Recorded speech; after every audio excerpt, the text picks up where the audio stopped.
Hello everyone, welcome back to our channel English माध्यम। English माध्यम के प्लेटफॉर्म पे हम editorial based practice exercises solve कर रहे हैं। तो स्टार्ट करते हैं आज का session with thought of the day, that is the difference between the impossible and possible lies in a man's determination. यानी कि कोई भी चीज़ पॉसिबल या इम्पॉसिबल हमारे डिटर्मिनेशन के बेसिस पर होते हैं। दैट मीन्स अगर हम ठान लें कि इस चीज़ को हमने पॉसिबल करना है तो वो चीज़ हमारे लिए पॉसिबल है, लेकिन जिस चीज़ के लिए हम बहाने बनाते रहेंगे कि नहीं कर सकते वो तो हमारे लिए इम्पॉसिबल ही रहेगी, राइट। तो स्टार्ट करते हैं आज का session. Indian house holds find themselves yet again struggling to cope with a sharp surge in the prices of essential kitchen staples। बोल रहे हैं इंडिया में जो हर एक घर की कहानी हो गई है कि वो दोबारा से स्ट्रगल कर रहे हैं किस चीज़ से कि वो कोप कर पाए, निपट पाए जो एकदम तीखा सर्ज प्राइजेस में इंक्रीज हुआ है। जो बेसिक ज़रूरत की चीज़ें हैं, हमारे रोज़मर्रा के खान पान की जो ज़रूरत की चीज़ें हैं, उनमें एकदम से सडन जो इंक्रीज हुआ है उससे वो जूझ रहे हैं। Ranging from tomatoes, onions and potatoes to tur dal and rice बोल रहे हैं। और ये जो किचन स्टेपल्स, जो एसेंशियल आइटम्स हैं, कमोडिटीज़ हैं जिनके ऊपर ये प्रभाव पड़ा है प्राइसेस का, उनकी रेंज टमाटोज, अनियंस, पोटैटोज से लेकर तूर दाल और चावल तक पहुंच चुकी है। Tomato prices have more than doubled month on month with the all India average retail price as on June 29 soaring to 53.59 a kilogram. बोल रहे हैं कि जो टमाटर हैं उनका प्राइस महीने दर महीने बड़ा होता जा रहा है, पिछले महीने के कंपैरिजन में और ज़्यादा बढ़ गया है। और ऑल ओवर इंडिया का एवरेज रिटेल प्राइस अगर 29 जून की बात करें तो ऑल ओवर इंडिया का एवरेज रिटेल प्राइस जो है वो बहुत ही ज़्यादा एकदम तीक्ष्ण हाइट पर पहुंच चुका है जो कि कितना है 53.59 रुपीज़ पर किलोग्राम। यानी कि 1 किलो का 53.59 रुपीज़ देना पड़ रहा है, ठीक है। फ्रॉम 24.37 ऑन May 29 और ये 29 मई को 24.37 था, ठीक है। Data from the consumer affairs department's price monitoring division show. और ये किससे पता चलता है? ये पता चलता है जो कंज्यूमर अफेयर्स डिपार्टमेंट का प्राइस मॉनिटरिंग डिवीजन है उसके डेटा से ये हमें आंकड़ा मिला है। And while the rise in onion and potato prices over the same 1 month period is a seemingly far more benign 7.5% and 4.5%। बोल रहे हैं कि और वहीं दूसरी तरफ जो पोटैटोज और अनियन के प्राइजेस हैं इसी एक महीने के बढ़त के दौरान ये जो है ये काफ़ी ज़्यादा मदद करने से बहुत दूर है, ये भी हमें मदद नहीं कर पा रहे। और पोटैटोज के प्राइसेस 7.5% बढ़ चुके हैं और अनियन के 4.5% respectively. The overall trajectory in price gains across the wider food basket is symptomatic of the unsettling buildup. बोल रहे हैं जो टोटल ओवरऑल जो प्राइस गेन्स की जो ट्रेजेक्ट्री है, यानी कि जिस तरीके से जिस स्पीड से वो बढ़ रहे हैं पूरे फूड बास्केट के अंदर जो प्राइजेस, फूड बास्केट आप लेते हैं, कुछ सामान खरीदने जाते हैं तो राशन में क्या क्या लेकर आते हैं सामान, तो वो जो सामान की लिस्ट है वो इस तरफ इशारा कर रही है कि अब जो हमारा एक बिल्डअप हम तेजी से बढ़ रहे हैं underlying inflation pressure in the economy, कि हमारा जो ये तेजी से बढ़ाव हो रहा है किस तरफ कि हमारे ऊपर अब हमारी इकोनॉमी के ऊपर इन्फ्लेशन का प्रभाव पड़ रहा है, प्रेशर पड़ रहा है।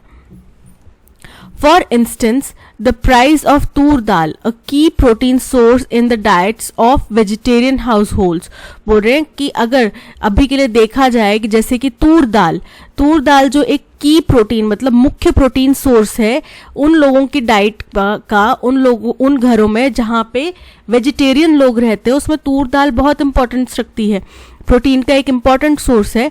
Continues to keep rising, it had climbed 7.8% month on month to 130.75 kilogram on June 29 बोल रहे हैं। और इसका लगातार ये इसकी बढ़ोतरी हो रही है प्राइस में।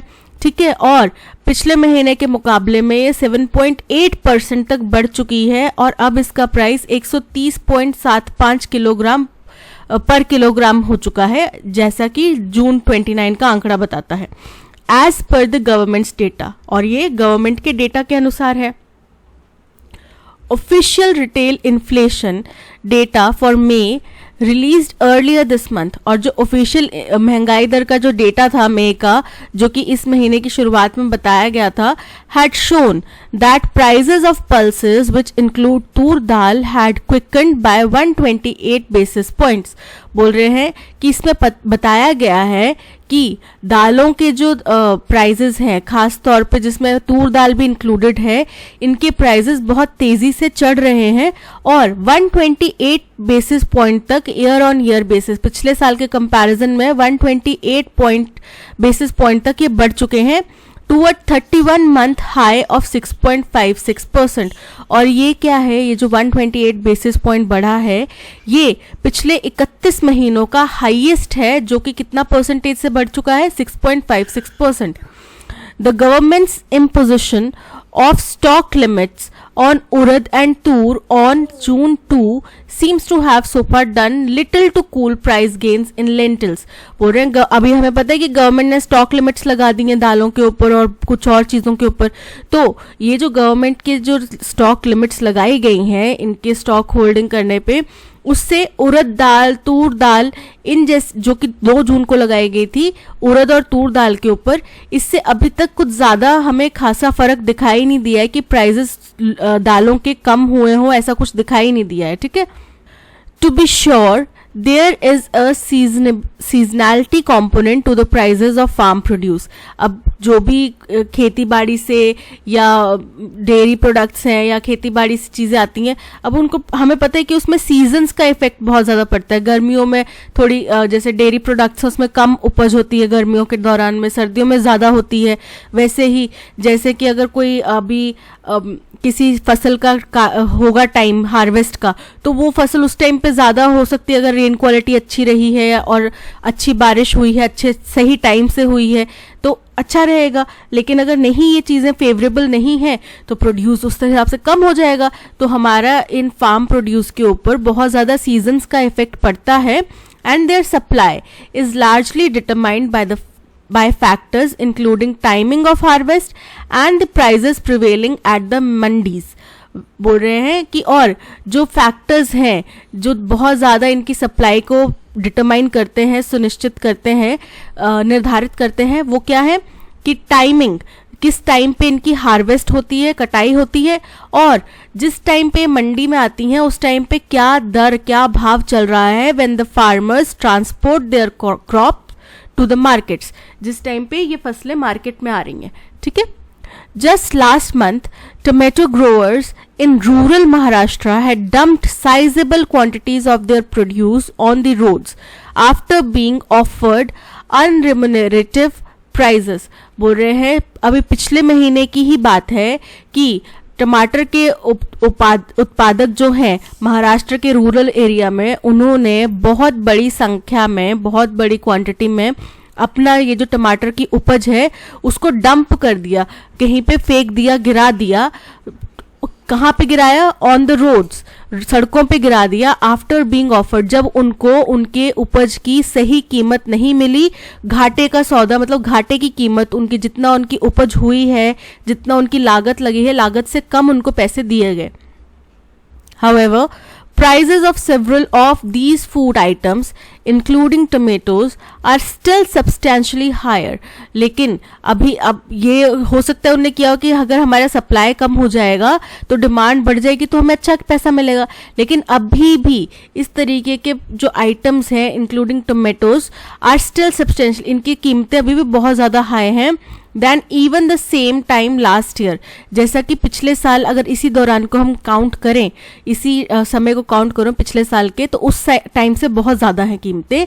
With the modal daily weighted average arrival prices at the mandis as per government's Agmarknet website revealing tomato prices almost tripled year on year to 5,579 a quintal on June 29। बोल रहे हैं ये उसी, और जब अगर हम देखें detail modal daily weighted average की, जो कि मंडीज में जब उपज आती है उसके ऊपर कुछ मूल्यांकन करने का तरीका है। तो गवर्नमेंट का एक एगमार्क नेट करके एक वेबसाइट है, उसके ऊपर बताया गया है कि टमाटर के जो प्राइस है वो पिछले साल के कंपैरिजन में ऑलमोस्ट ट्रिपल हो चुके हैं। और कितने हो चुके हैं? 29 जून को टमाटर के प्राइसेस 5,579 रुपीस पर क्विंटल हो चुके हैं।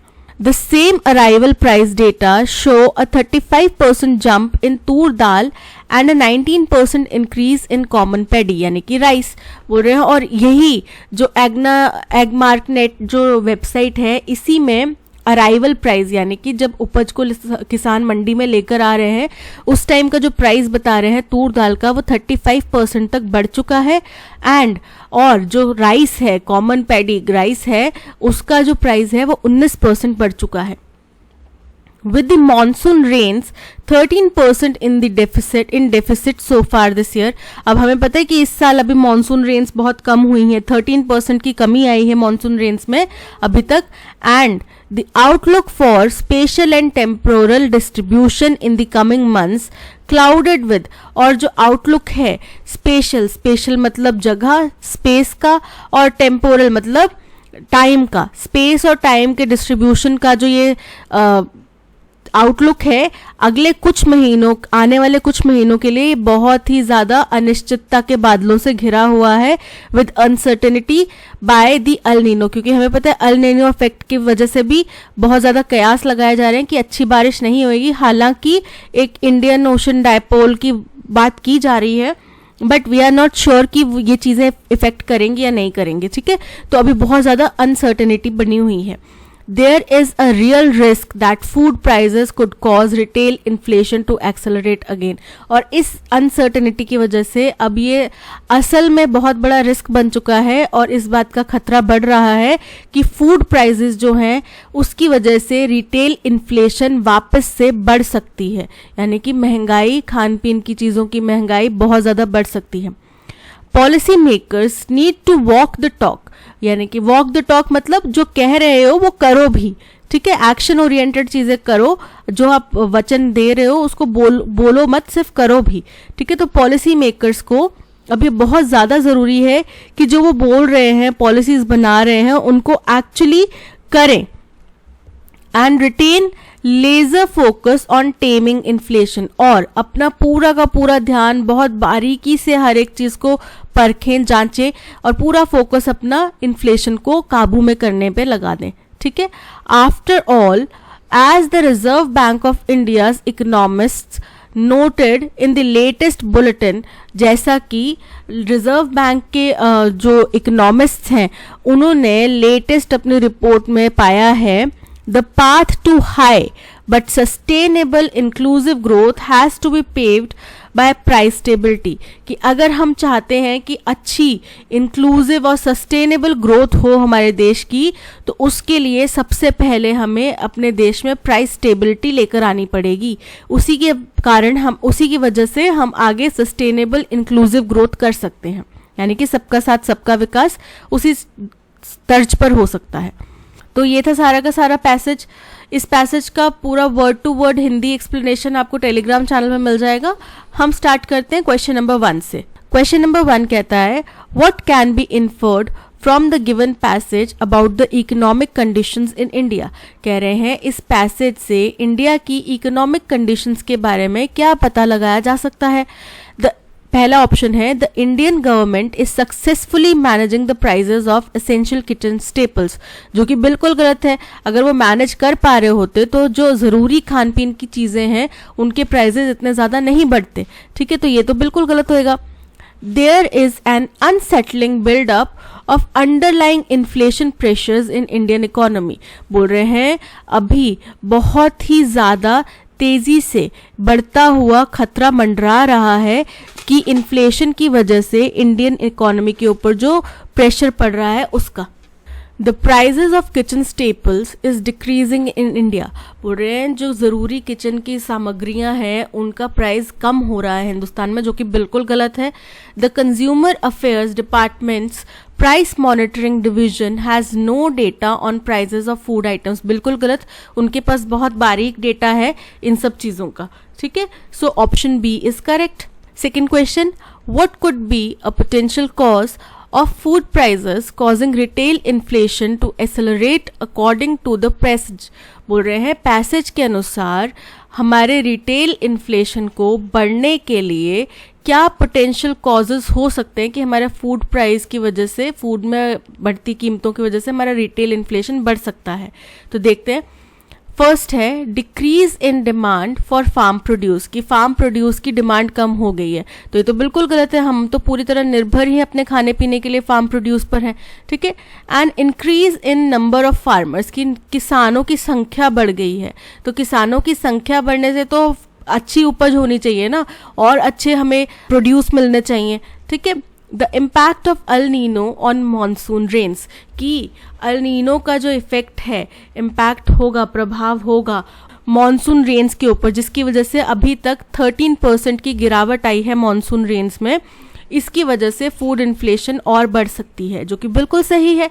A decline in transportation cost, ये भी बिल्कुल गलत है। ट्रांसपोर्टेशन कॉस्ट काफ़ी ज़्यादा बढ़ चुकी हैं, जो कि गलत है ये answer. Option C is correct. What does the idiom walk the talk mean in the context of the passage? Walk the talk का मतलब होता है कि आप जो बोल रहे हैं वो आप कीजिए भी। ठीक है, एक्शंस आप से केवल शब्दों का प्रयोग ना करें, शब्दों के साथ साथ आप उनको एक्शंस में भी लेकर आए। ठीक है, चलिए देखते हैं। Policy makers need to physically walk to a location and talk to someone, यानी कि पॉलिसी मेकर्स को असल में चल के एक लोकेशन तक जाना है और किसी से बात करनी है, जो कि बिल्कुल गलत है। Policy makers should consider their words before speaking, कि बोलने से पहले अपने शब्दों को सोचें विचारें, यानी कि नाप तोल के बातें बोलें। ये भी गलत है, नाप तोल के बातें बोलने के लिए नहीं कहा जा रहा, जो बोल रहे हैं वो एक्शंस लीजिए उनके ऊपर, ये कह रहे हैं। Policy makers need to fulfil their responsibilities by hiking the prices, कि अपनी जिम्मेदारी निभाएं प्राइजेस को बढ़ाकर, जो कि बिल्कुल गलत है। Policy maker should act upon what they have promised specifically about controlling inflation, कि उनको उसके ऊपर कार्रवाई करनी चाहिए जो उन्होंने वादा किया है उसके ऊपर, और खास तौर पे इन्फ्लेशन को कंट्रोल करने के ऊपर। ठीक है, महंगाई दर को कंट्रोल करने के ऊपर, जो कि बिल्कुल सही है कि जो आप कह रहे हैं उसको कीजिए भी। Option D is correct. What is the tone of the passage? अब पैसेज की टोन काफ़ी चिंताजनक है, क्योंकि उनको कंसर्न है कि आगे आने वाले टाइम में और ज़्यादा समय खराब हो सकता है, महंगाई दर बहुत ज़्यादा बढ़ सकती है, फूड सिक्योरिटी के ऊपर भी प्रभाव पड़ सकता है, और एल नीनो इफेक्ट इन सभी चीज़ों को और ज़्यादा बढ़ा सकता है। ठीक है, तो काफ़ी ज़्यादा कंसर्न्ड ये टोन है। Option C is correct. What is the main theme of the passage? Passage की मेन थीम क्या है? हमने सारी की सारी बात महंगाई दर और जो खान पान की चीज़ें हैं, एसेंशियल चीज़ें हैं, उनके ऊपर कैसे महंगाई का प्रभाव पड़ रहा है, कैसे हमारे फूड इन्फ्लेशन की स्थिति हो रही है, उसके बारे में चर्चा की गई। पहला देखते हैं, the effect of climate change on food prices. तो ये इसके ऊपर पूरा पैसेज नहीं था, हालांकि पैसेज में एक लाइन इसके ऊपर ज़रूर कही गई है कि एल नीनो इफेक्ट की वजह से और ज़्यादा बुरे परिणाम हमें देखने मिल सकते हैं। The need for government to regulate the supply of kitchen staples, कि सरकार को किचन की ज़रूरी चीज़ें जो हैं खान पान की, उनको रेगुलेट करने की ज़रूरत है, यानी कि उनके ऊपर रोकथाम की इतनी आप ले सकते हैं, इससे ज़्यादा नहीं ले सकते, ये करने की ज़रूरत है, जो कि बिल्कुल गलत है। The struggles of Indian households coping with the rise in food prices and inflation, कि फूड प्राइजेस और इन्फ्लेशन से हमारे हिंदुस्तान के घरेलू लोग, मतलब हिंदुस्तान के हर घर में कैसे इन चीज़ों से जूझा जा रहा है, कैसे इन चीज़ों से स्ट्रगल किया जा रहा है। ठीक है, तो बिल्कुल सही है, ये इसी के बारे में चर्चा की गई। The dynamics of tomato farming in rural Maharashtra, कि रूरल महाराष्ट्र में किसानों की टमाटर की खेती का क्या इतिहास है, क्या डायनेमिक है, किस तरीके से की जाती है, क्या उसके आउटकम्स निकलते हैं, इन चीज़ों के ऊपर चर्चा करी, जो कि बिल्कुल गलत है। Option C is correct. हमें सिनोनिम बताना है अनरेम्यूनरेटिव का। अनरेम्यूनरेटिव मतलब नुकसानदायक, ठीक है, यानी कि जो जैसे आपने 100 रुपये में कोई चीज़ खरीदी, आप उसको 1000 रुपये में बेचना चाह रहे थे, या मान लो 110 में बेचना चाह रहे थे। अगर आप 110 में बेच देते आपको प्रॉफिट होता है, लेकिन आपने अगर ये 100 रुपये की चीज़ 90 में बेची तो आपको प्रॉफिट नहीं होगा, ठीक है, तो वो क्या हो गया, आपको लॉस हो गया। तो लॉस को यहाँ पे अनरेम्यूनरेटिव बोला जा रहा है कि किसानों को उनकी फसल की कीमत भी सही नहीं दी जा रही थी, जितना उनका खर्च हुआ है उनकी लागत भी नहीं निकल पा रही, ठीक है। ल्यूक्रेटिव, ल्यूक्रेटिव मतलब बहुत ज़्यादा आकर्षित करने वाला। अब आकर्षित, आपको लॉस तो आकर्षित नहीं करेगा, अच्छी कीमत मिलेगी वही आकर्षित करेगी ना आपको, तो ये तो बिल्कुल गलत हो गया। प्रॉफिटेबल, आपके जो भी उपज है उसका अच्छा दाम मिल रहा है, ठीक है, आप प्रॉफिट कमा रहे हैं, वो हो गया प्रॉफिटेबल, तो ये इसका सिनोनिम नहीं होता। वर्थलेस मतलब जितनी आपकी वर्थ थी आपको वो भी नहीं मिली, वर्थलेस, ठीक है, तो ये इसका सिनोनिम हो सकता है। वैल्यूएबल, वैल्यूएबल मतलब अच्छी कीमत मिलना, ठीक है, तो ये सारे जो हैं ये इसके एंटोनिम बन रहे हैं। ऑप्शन सी इसका सिनोनिम बन रहा है अनरेम्यूनरेटिव का।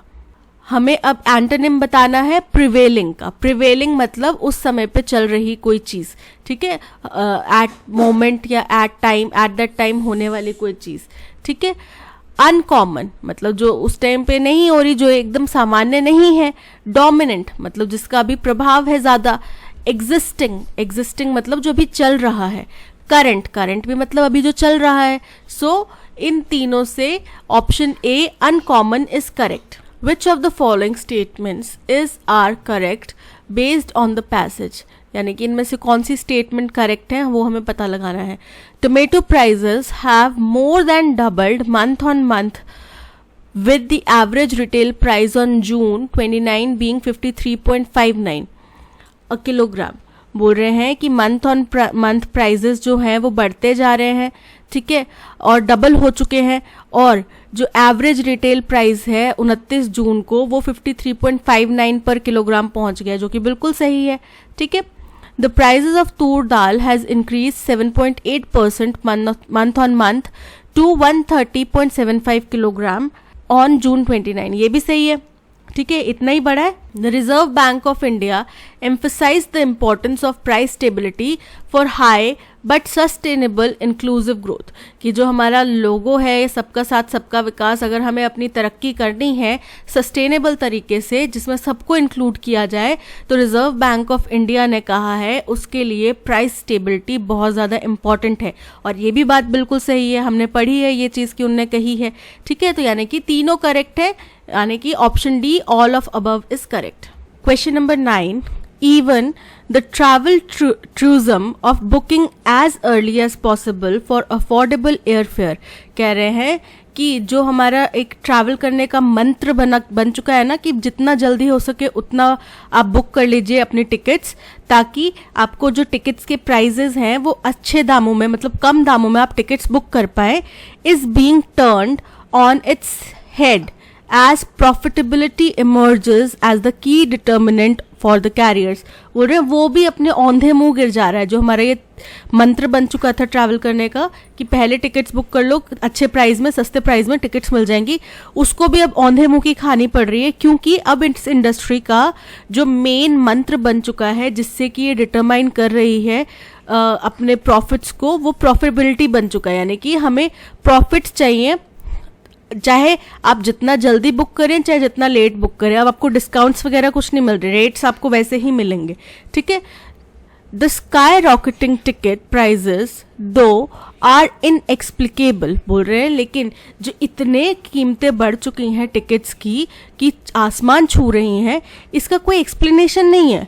Despite the narrative that jet fuel prices, high demand and pilot shortage are all conspiring to derive airfares up globally, बोल रहे हैं, लेकिन फिर भी एक नरेटिव दिया जा रहा है, यानी कि एक कहानी बताई जा रही है कि जेट फ्यूल प्राइजेस बहुत बढ़ चुके हैं, डिमांड्स बहुत ज़्यादा हैं और पायलट्स की कमी है, ठीक है। और इन तीनों चीज़ों का मिला जुला जो ये षड्यंत्र है, इसकी वजह से दुनिया भर में एयर फेयर्स जो हैं वो बहुत ज़्यादा हाई हो चुके हैं। Airfare has always been a function of demand and supply. कह रहे हैं कि जो एयरफेयर यानी कि हवाई यात्रा का जो खर्च है, टिकट्स के प्राइजेस हैं, वो हमेशा से डिमांड और सप्लाई का फंक्शन रहे हैं। यानी कि डिमांड ज़्यादा है तो प्राइजेस बढ़ जाएंगे, डिमांड कम है, सप्लाई ज़्यादा है तो प्राइजेस घट जाएंगे। ठीक है, तो ऐसा कुछ उनका मतलब रिलेशन रहा है टिकट्स का।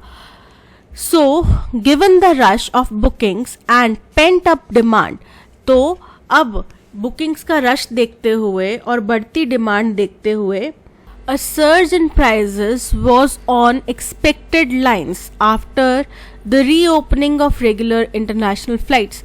बोल रहे हैं ये जो प्राइजेस में इतनी बढ़त हुई है, ये जैसा कि उम्मीद की जा रही थी कि होगी, ठीक है, उसी के साथ में है।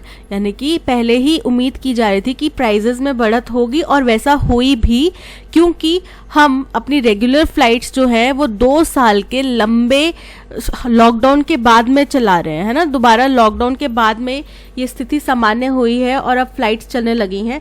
तो वो जो 2 साल का लंबा अंतराल था, उसके बाद में पहले ही उम्मीद लगाई जा रही थी, ठीक है। फॉलोइंग अ 2 ईयर हियटस मतलब पॉज, रुकावट, अंतराल, जो 2 साल का लंबा अंतराल था, उसके बाद पहले ही कयास लगाए जा रहे थे कि अब एयरफेयर प्राइजेस बढ़ जाएंगे, और वो हुआ भी। ठीक है, तो सबसे पहला यहाँ पे अरेंजमेंट बनता है ऑप्शन, देखो, इवन द ट्रैवल टूरिज्म, यानी कि जो ये ट्रैवल टूरिज्म है वो भी, यहाँ पे भी का भाव हो रहा है, यानी कि पहले कोई बात होगी उसी से कंपेयर किया जा रहा होगा, तो ये फर्स्ट स्टेटमेंट नहीं हो सकता।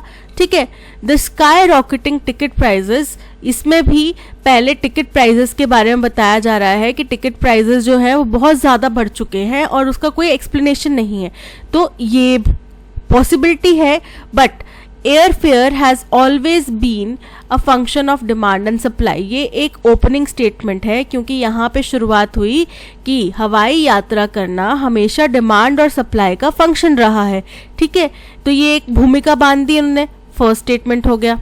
अब यहीं से हमें पता चल जा रहा है कि हमारा जो ऑप्शंस हैं, ऑप्शन ए और ऑप्शन सी आर से स्टार्ट हो रहे हैं, यानी कि बी और डी तो हमारे एलिमिनेट पहले ही हो जाते हैं। अब सेकंड स्टेटमेंट होता है, क्योंकि वो डिमांड और सप्लाई का फंक्शन है, तो अभी बढ़ती हुई डिमांड्स देखते हुए, बुकिंग का रश देखते हुए, इतनी बढ़ती हुई डिमांड्स देखते हुए, और जैसा कि उम्मीद की जा रही थी कि 2 साल के लंबे अंतराल बाद ये खुलेगा तो प्राइजेस बढ़ेंगे, तो बढ़ती हुई डिमांड से भी इन प्राइजेस में कमी नहीं हो रही, ये बढ़ते ही जा रहे हैं। ठीक है, ये हो गया सेकंड पॉइंट। थर्ड पॉइंट हमारा आता है कि ये जो स्काई रॉकेटिंग टिकट प्राइजेस हैं ये इनएक्सप्लेनेबल है। ठीक है, क्योंकि एक नैरेटिव तो बनाया जा रहा है कि जेट फ्यूल प्राइजेस बढ़ गए, लेकिन वो हजम नहीं हो रहा। ठीक है, ये थर्ड स्टेटमेंट हो गया। और फोर्थ स्टेटमेंट हो गया कि जो हमारा ट्रेवल मंत्रा था वो भी इसके इन प्राइजेस के आगे फेल होता जा रहा है। ठीक है, तो हमारा अरेंजमेंट बन रहा है RSQP, जो कि है option A. Option A is correct. अब यहाँ पे हमें एंटोनिम बताना है एग्जैस्परेटेड का। ठीक है, अब देखते हैं। जेसिका वॉज एग्जैस्परेटेड का मतलब होता है बहुत ज़्यादा हताश हो जाना, निराश हो जाना। ठीक है, तो Jessica was exasperated with her coworkers lack of attention to detail. जब एस के बाद में एस हो, अपोस्ट्रोफी लगाओ, मतलब डबल एस यहाँ पर आएगा, तो उस सेकेंड एस को साउंड क्योंकि आएगा नहीं, तो उसको काउंटर करते हुए केवल अपोस्ट्रोफी लगाया जाता है। ठीक है, coworkers lack of attention to details की जेसिका जो है वो बहुत हताश हो गई, बहुत निराश हो गई, क्योंकि उसके जो कोवर्कर्स हैं वो बारीकियों पे नजर नहीं रख रहे थे, बारीकियों पे उनका ध्यान नहीं जा रहा था। ठीक है, अब इसका एंटोनिम क्या होगा? हताश होना, तो एंटोनिम होगा कि खुश होना। ठीक है, अप्रिशिएट करना, ये होगा एंटोनिम। चलिए देखते हैं हम। थ्रिल्ड, थ्रिल्ड का मतलब होता है बहुत ज्यादा एक्साइटेड। ठीक है, जो कि पॉसिबिलिटी है, ऑपोजिट बन रहा है। एपैथेटिक, एपैथेटिक का मतलब होता है इनडिफरेंट, यानी कि अनिच्छुक, किसी चीज का काम करने का उसका मन नहीं है, अनिच्छुक। अनकंसर्न मतलब उसको इस बात की चिंता नहीं है। ठीक है, उसको कोई मतलब नहीं है, वो उसको इस चीज से कोई लेना देना नहीं है। डिटैच्ड, डिटैच्ड भी क्या होता है कि आप उस चीज से कनेक्ट नहीं कर पा रहे, आपको उससे कोई मतलब नहीं निकल रहा। ठीक है, आप उससे जुड़ नहीं पा रहे। तो ये तीनों हो गए negative word. Option A thrilled जो है पॉजिटिव वर्ड है, जिसका मतलब है एक्साइटमेंट, जो कि इससे सबसे क्लोजेस्ट एंटोनिम बन पा रहा है। ठीक है। barely 2 months after a report by the intergovernmental panel, कि एक इंटरगवर्नमेंटल पैनल बनाया गया था किसके ऊपर, क्लाइमेट चेंज, उसके ऊपर उसकी केवल 2 महीने हुए उसकी रिपोर्ट आई, उसके बाद में red flagged India's vulnerability to extreme heat. उन्होंने चेतावनी दी कि इंडिया जो है बहुत ही ज़्यादा तेज़ गर्मी की चपेट में आने वाला है, उससे वल्नरेबल है, यानी कि उसके ऊपर अटैक होने वाला है बहुत ज़्यादा तेज़ गर्मी का। The inevitable seems to be happening, और ये जो टाले ना जा सकने वाली घटना थी, ये अब लग रहा है कि हम झेल रहे हैं, हो रही है, एक्चुअल में हो रही है, फार अर्लियर देन फियर्ड, और जितना उम्मीद की जा रही थी उससे भी बहुत ज़्यादा पहले ये होने लग गई है। Agriculture the most resilient sector during the covid pandemic, और एग्रीकल्चर जो कि सबसे ज़्यादा प्रभावशाली सेक्टर, यानी कि गिरावट के बाद फिर उठा खड़ा होने वाला सेक्टर रहा कोविड-19 के दौरान में, is struggling to withstand the tough conditions। ये अब इतनी एक्सट्रीम कंडीशंस को झेलने में असफल हो रहा है। with wheat yields dropping alarmingly due to the inclement weather, और इस कठोर वेदर की वजह से जो हमारा वीट की उपज है, गेहूं की उपज है, वो बहुत ज़्यादा अलार्मिंग, मतलब खतरे के निशान के परे कम हो चुकी है। the writing was on the wall last month itself। अब ये जो चेतावनी थी ये पिछले महीने ही दे दी गई थी, as India recorded its hottest March in over 120 years, कि ये चेतावनी पिछले महीने से ही हमें पता चल गया था कि ये चेतावनी एक्चुअल में हो रही है, क्योंकि इंडिया ने पिछले महीने मार्च में अपना 120 साल का सबसे गर्म दिन रिकॉर्ड किया था। ठीक है, मार्च का महीना इनका 120 सालों का सबसे गर्म महीना रहा। ठीक है। A nation wide search in electricity demand, अब गर्मी होएगी तो एसी वगैरह धड़ल्ले से चलेंगे, फैन चलेंगे, कूलर चलेंगे। ठीक है, ठंडा रखने की कोशिश की जाएगी तो उसके लिए क्या चाहिए, इलेक्ट्रिसिटी चाहिए। तो इलेक्ट्रिसिटी चाहिए तो क्या होगा, हमें अपने पावर जनरेशन जो यूनिट्स हैं उनके ऊपर लोड और ज़्यादा देना पड़ेगा। तो इससे क्या हुआ, has triggered a power crisis, इन्होंने पावर क्राइसिस को ट्रिगर कर दिया है कि आने वाले समय में पावर क्राइसिस हो सकता है। पुटिंग कोल सप्लाईज अंडर कंसिडरेबल स्ट्रेन, और सबसे ज़्यादा प्रभाव पड़ने वाला है कोल के सप्लाईज के ऊपर। ठीक है। Many parts of the country are in the grip of severe heat wave, देश के बहुत सारे हिस्से अभी बहुत ज़्यादा तीक्ष्ण गर्मी की चपेट में है। ठीक है। That is impacting millions of lives as well as livelihoods, जो कि कई ज़्यादा लाखों की संख्या में लोगों की जानों के ऊपर बनी हुई है, उनके ऊपर प्रभाव डाल रहे हैं और कामकाज के ऊपर भी प्रभाव डाल रहे हैं। तो सबसे पहला यहाँ पे स्टेटमेंट जो है वो है ऑप्शन पी। पी क्यों है, क्योंकि इसमें बताया गया कि केवल 2 महीने हुए जब इंटरगवर्नमेंटल रिपोर्ट आई और इंडिया को रेड फ्लैग चेतावनी दी गई कि हम एक्सट्रीम हीट वेव झेलने वाले हैं, बट हमें लग रहा है कि वो उससे बहुत टाइम पहले अभी आ चुकी है। ठीक है, यानी कि हीट वेव के ऊपर बात करने वाले हैं, चर्चा करने वाले हैं, वो हमने यहाँ पे पता किया। ठीक है, पता चला। इसके बाद सेकंड स्टेटमेंट होता है कि देश के बहुत सारे हिस्से ऐसे हैं जो तीक्ष्ण गर्मी झेल रहे हैं और बहुत सारे लाखों की संख्या में लोगों की जान के ऊपर बनी हुई है और कामकाज के ऊपर बनी हुई है। ये हो गया सेकेंड पॉइंट। थर्ड पॉइंट हो जाता है कि इस वजह से देश भर में इलेक्ट्रिसिटी की डिमांड बहुत ज़्यादा बढ़ गई है, जिसकी वजह से हम पावर क्राइसिस के मुखौने पर खड़े हैं। ठीक है, और सबसे ज़्यादा प्रभाव पड़ने वाला है कोल सप्लाईज के ऊपर, उनके ऊपर बहुत ज़्यादा प्रभाव पड़ेगा। ये हो गया थर्ड। और फोर्थ और फाइनल हो गया क्यू, कि एग्रीकल्चर सेक्टर जिसने कोविड तक को झेल लिया वो भी इन हीट वेव्स को नहीं झेल पा रहा, और जिसका सीधा साधा एग्जाम्पल है कि गेहूं की उपज जो है वो बहुत ज़्यादा खतरे के निशान से भी नीचे गिर चुकी है। ठीक है, और मार्च महीने में हमने 120 साल का सबसे हॉटेस्ट महीना रिकॉर्ड करा है इसी साल।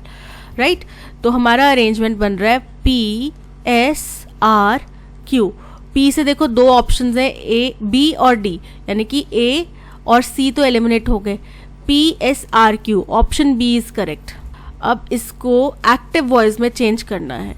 आई know he will play his guitar. तो मुझे पता है, आई नो, तो it is known to me, ठीक है। आई नो का क्या हो जाएगा, it is known to me. अब देखो फर्स्ट में it is known to me नहीं आ रहा, क्या आ रहा है, his guitar will be played by him is something I know, ठीक है। और फोर्थ में आ रहा है his guitar will be played by him is known to me. पहली बात तो इज नो टू नहीं आएगा, इज नोन हो सकता था, ठीक है। तो ये दोनों क्या हो गए, गलत हो गए। It is known to me, ठीक है, that his guitar will be played by him. क्या होगा कि उसका गिटार, ऑब्जेक्ट पहले आ जाएगा, will be played by subject बाद में। तो it is known to me that his guitar would be played by him, would नहीं आएगा, विल आएगा। It is known to me that his guitar will be played by him. Option C is correct. This is not only a short term solution at best but also a step backward. बोल रहे हैं ये केवल एक short term solution नहीं है जो वो कर सकते थे, अपना बेस्ट उन्होंने किया, पर वो केवल एक शॉर्ट टर्म सोल्यूशन है, बल्कि एक स्टेप पीछे भी हट गए हैं हम, ठीक है। Considering India's Lofty climate action targets, और इस बात को मद्देनजर रखते हुए कि हमने अपने लिए बहुत हाई एक क्लाइमेट एक्शन टारगेट हमने सेट कर रखा है, जो कि क्या है, सेट फॉर 2030 के लिए हमने बहुत हाई टारगेट सेट कर रखा है of sourcing 50% energy requirement from renewables, कि हम अपनी एनर्जी की 50% तक जरूरत जो है वो रिन्यूएबल एनर्जी से पूरी करेंगे, and installing 500 gigawatt of non fossil fuel electricity capacity.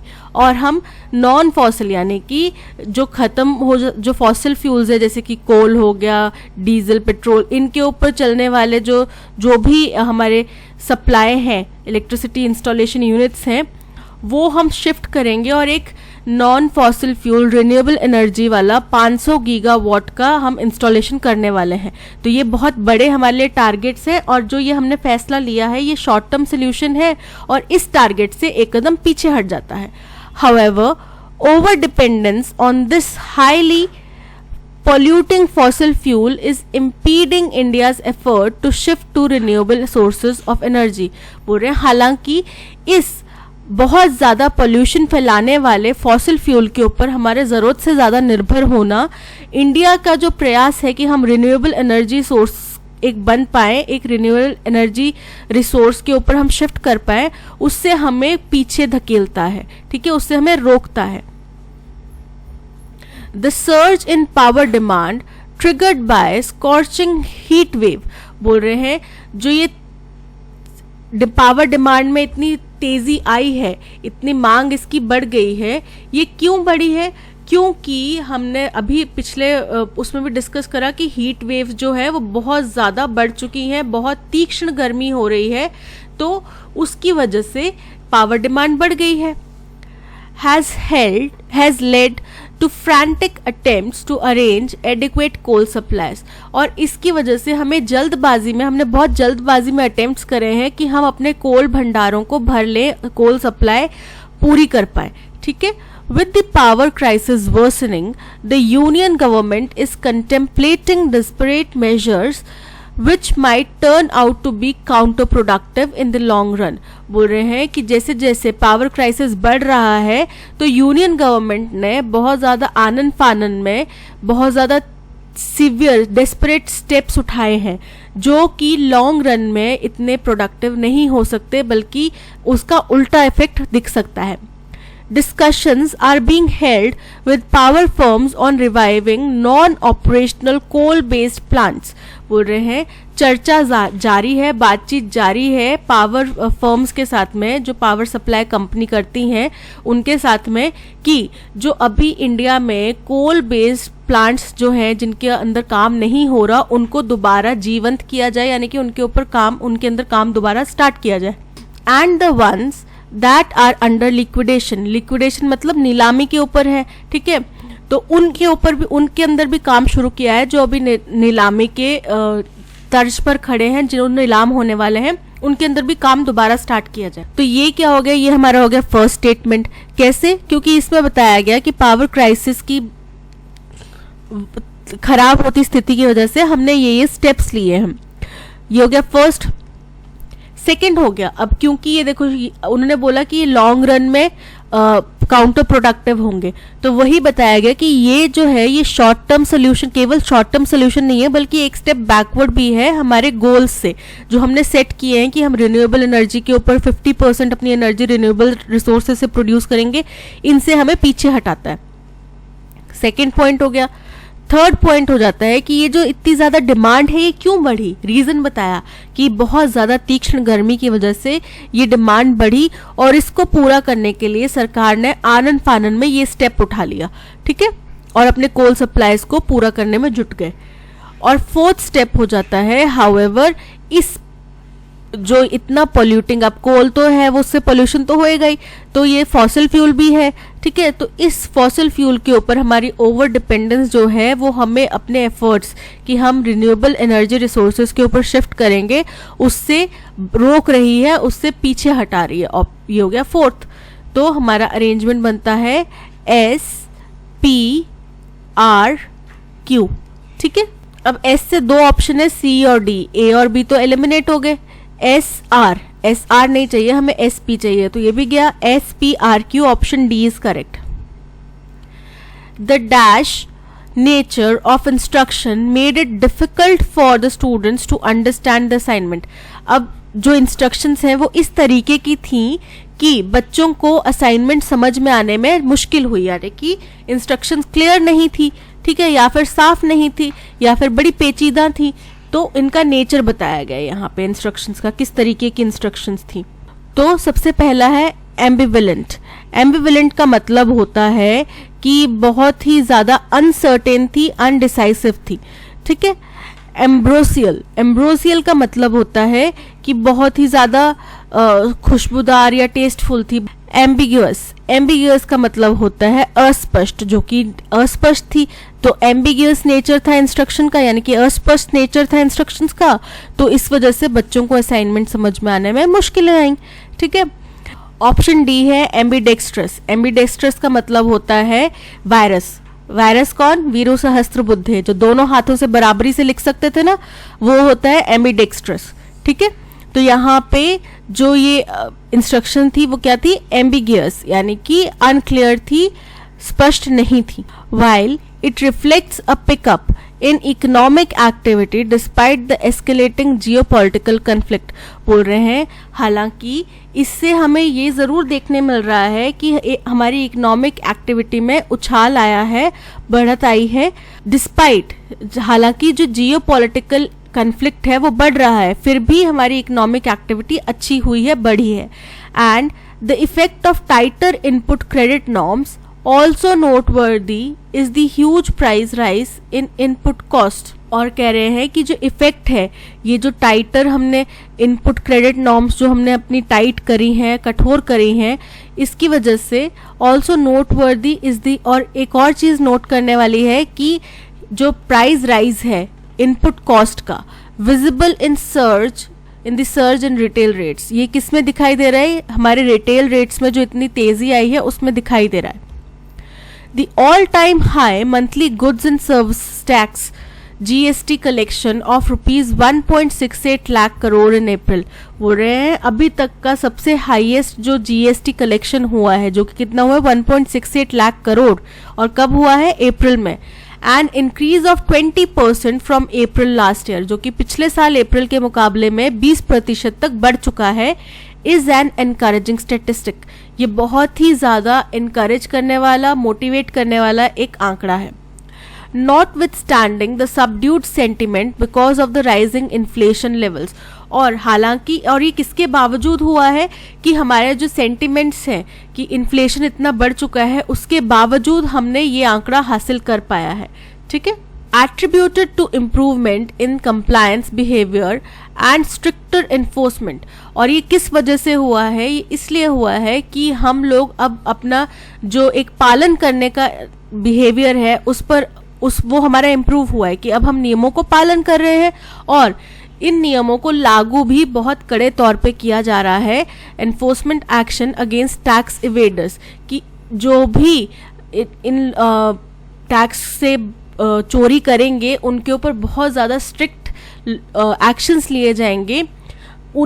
इनकी वजह से हमारा ये जो इतना हाई जीएसटी कलेक्शन हो पाया है, the highest collection since GST roll out in 2017।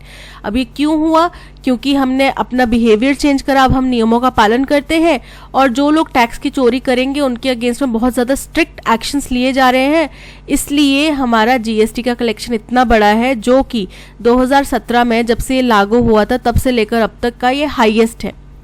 Sends out largely positive signals, और ये अच्छे ही संकेत दे रहा है, दो कंसर्न रिमेन, लेकिन फिर भी कुछ चिंताएं अभी भी हैं, बाकी हैं।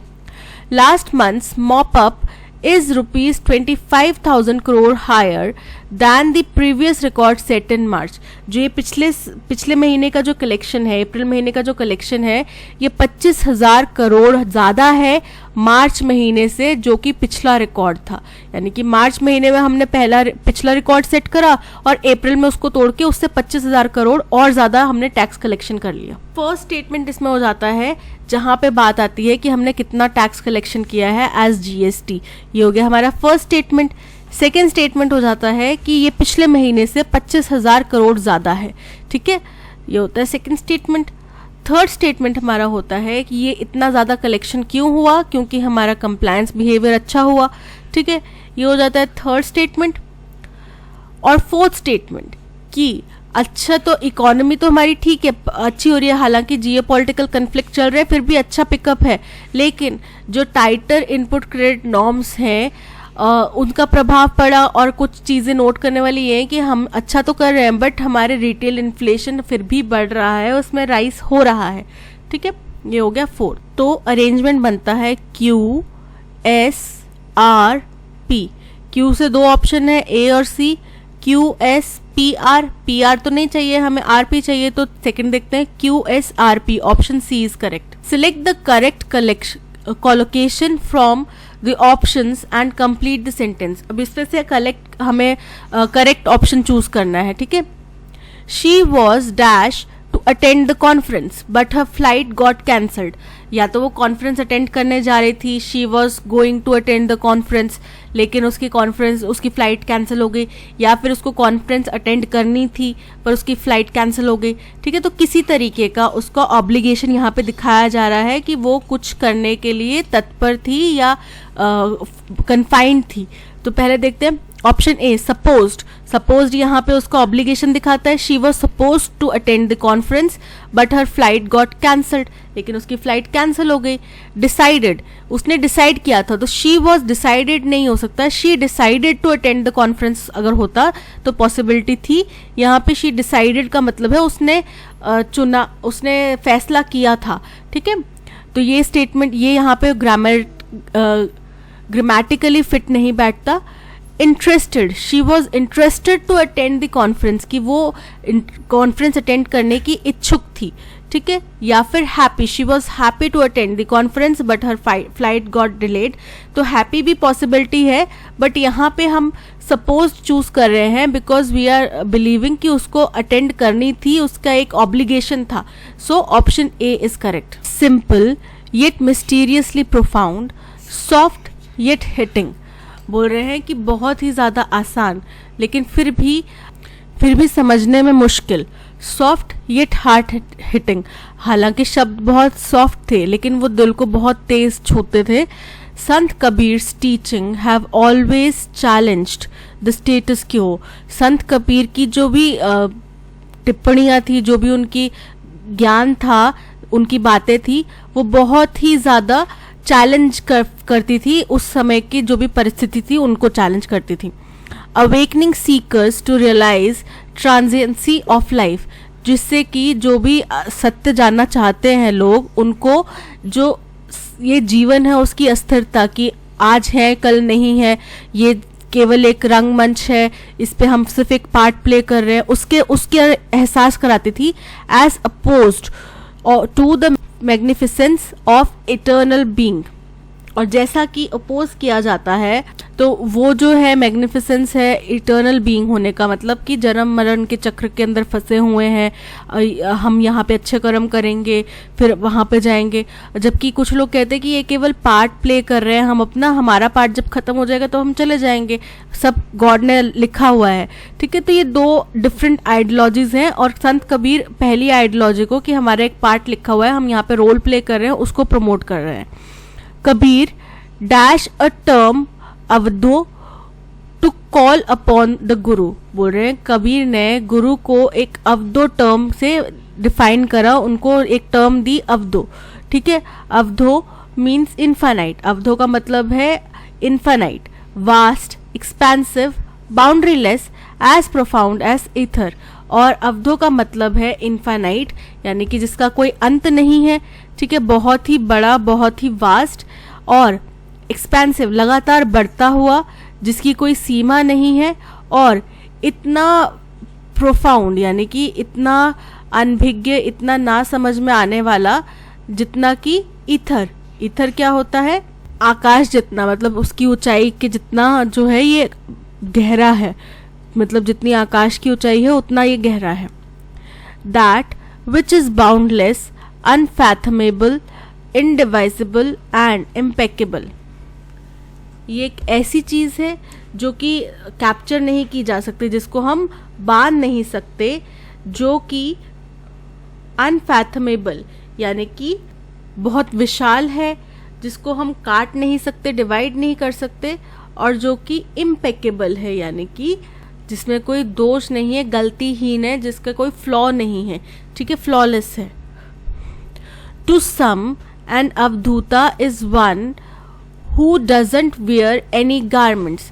कुछ लोगों के लिए अवधूता का मतलब है वो व्यक्ति जो कोई कपड़ा नहीं पहनता, but in reality he is the one who has stripped off all the layers of his mind. लेकिन हकीकत में ये वो व्यक्ति है जिसने अपने मन से हर एक तरीके के पर्दे जो हैं वो गिरा दिए हैं, हटा दिए हैं। जैसे कि लेयर्स ऑफ डिल्यूजन, डिल्यूजन की कोई भी परत उसमें नहीं रह गई। ठीक है, डिल्यूजन का मतलब होता है कि कोई भी गलत सोच, गलत जजमेंट करने का उसका कोई भी जो मन था, भ्रम था, धोखा था, वो सब उससे हट चुका है। इग्नोरेंस यानी कि बेपरवाही, किसी चीज को नजरअंदाज करना। अटैचमेंट, किसी से लगाव। और एवर्जन, एवर्जन मतलब किसी के प्रति द्वेष, घृणा, ये सब चीजें उसके मन से हट चुकी हैं।